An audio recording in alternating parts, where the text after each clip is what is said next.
สบายดีเนาะมี750เข้าไม่เด้อเนาะสภาพตอนนี้ยังพอได้อนามัยเนาะขี้มุนหนิดนึงขี้มุนเปื้อนๆหนิดนึงบันได้เสร็จ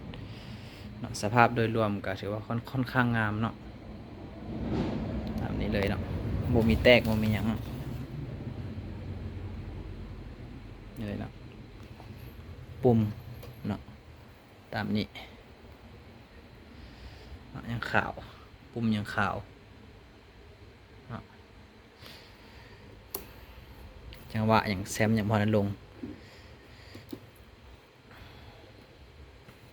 ลองฟังเสียงนำกันลองบ้างฟังลำโพง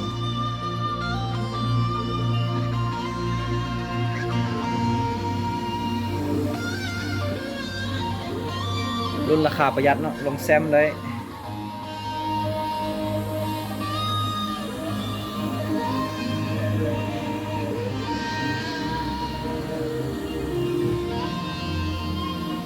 ติดฟิล์มกันฝุ่นหน่อยเนาะ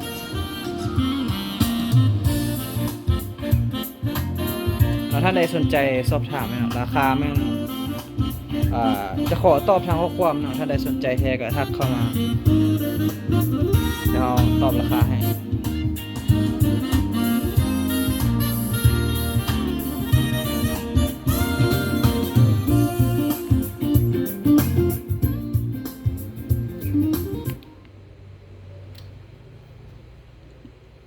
เนาะ750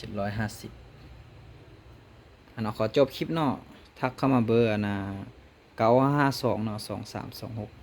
955222326เด้อเนาะเบอร์เนาะทางโทรทางแอปเลยเราจะเป็น Facebook เนาะAT Music หรือว่า Facebook ส่วนตัวก็ได้เนาะ